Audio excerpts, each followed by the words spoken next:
Now, one of the things that I constantly carry realistically in every environment I ever find myself is the tiny trauma kit that I've covered in more detail in other areas. I'm not going to repeat it here right now and sort of break this down. You'll see that in other videos, but suffice to say, the ability to kind of treat and manage a major wound is something I'm never going to leave at home.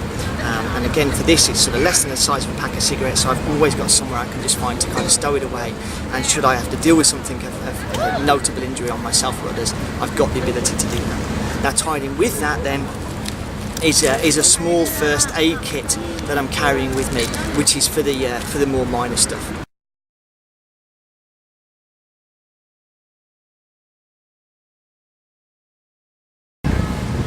So one of the other items I'm carrying is just a simple packet of tissues, and hopefully this one's relatively self-explanatory. Now, while I'm feeling fine right now, it may be that I get a sort of cough or a sniffle later on and I just need to be able to deal with that, or it can be obviously I need to answer the call of nature and I find some facilities but there isn't sort of toilet paper available, and that's obviously quite an unpleasant situation potentially to have to deal with. Yes, there are alternative methods, but you know, in keeping just with the kind of Western standard and simplest way of dealing with a hygiene, having a pack of tissues with you is a great thing. You know, that I'm just again sort of self-sustaining in that call for nature should it come relatively unannounced or in an undesirable area where there's kind of a lack of resources or something like that.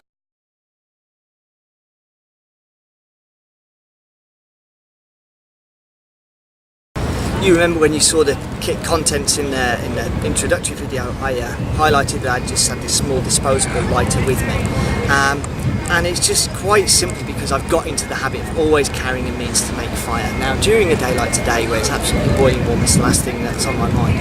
But obviously in the evening, if it got cold, or if I found myself sort of needing to sort of make a fire for any given reason, then I've got the ability to do so. Now, honestly, it's not reasonably foreseeable right now I need to do that, but quite simply for the size and weight and space that this thing takes up, I'll carry it with me.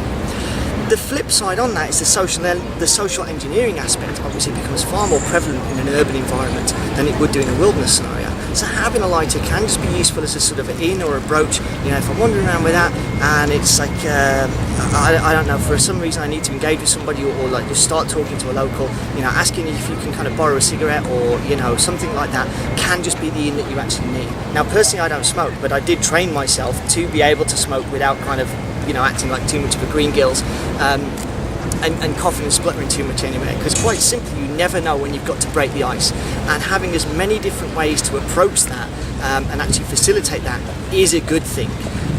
So just going up and sort of crashing a cigarette off somebody or offering somebody a light or something like that, it's nice to have the means to do that. So, you know, I can kind of go for other spurious, loose justifications of why I carry some of these items. For me, the lighter is just a big sort of psychological comfort, but there is an element of small practical purpose to it as well.